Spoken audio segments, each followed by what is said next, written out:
بعض لوگ عمل کے شروع میں درود شریف پڑھتے ہیں۔ ایک عالم نے قرآن شریف کا اختتام پر کہا کہ یہ جو درس قرآن ہے، جس کے درس دینے میں 2-3 سال لگے ہیں، کوئی درس ایسا نہیں ہوا جس کے شروع میں درود شریف نہیں پڑھا گیا۔ حدیث شریف میں ہے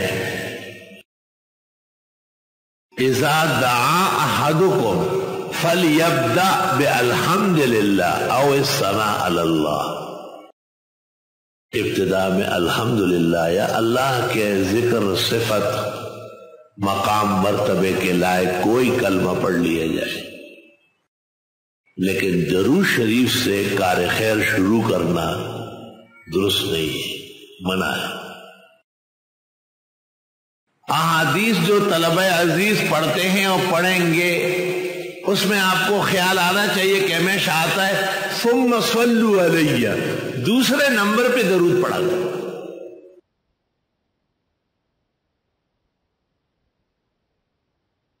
ترمذی شریف جلد اول کتاب الصلاۃ جب پوری ہوئی تو امام ترمذی رحمت اللہ علیہ نے ایک باب قائم کیا، باب الثناء علی اللہ ثم الصلاۃ علی النبی ثم الدعاء۔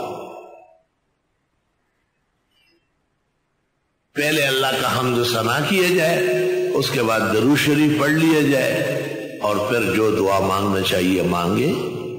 لیکن درود شریف سے دعا شروع کرنا یا کسی بھی عمل کے بارے میں کہنا کہ اول و آخر درود صریحاً غلط، احادیث کی مخالفت، سنت کے خلاف ورزی، فقہ سے بے خبری پر مشتمل ہے۔ کسی بش ایک دلیل بھی پوری کائنات پہ رہی۔ ترمذی شریف الدعوات الکبیر میں 4 حدیثیں ہیں جن میں امام ترمذی نے اس طرح نقل کیا کہ ایک آدمی نے درود شریف سے شروع کیا، آپ نے کہا عجلتا، آپ نے عجلت سے کام لیا۔ اذا دعوتا فاحمد ربک، جب دعا مانگے الحمدللہ پڑھ لو، ثم صلی علی نبیک، اس کے بعد درود شریف پڑھو، ثم صل تو پھر مانگ ملے گا۔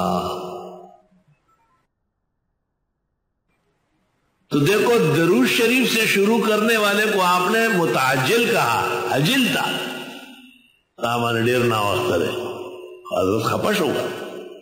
بے ترتیبی ہے، بہترین ڈسپلن اسلام کا اسلوب ہے۔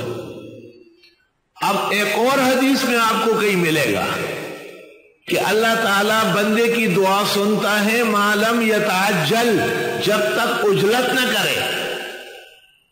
تو مجھے ڈر لگتا ہے، قیاس تو نہیں کرتا ہوں، مجھے اللہ معاف کرے، کہ یہ جو درود شریف سے اجتماع میں افلاح میں دعا شروع ہوتی ہے، یہ دعا مردود ہونے کی علامت ہے۔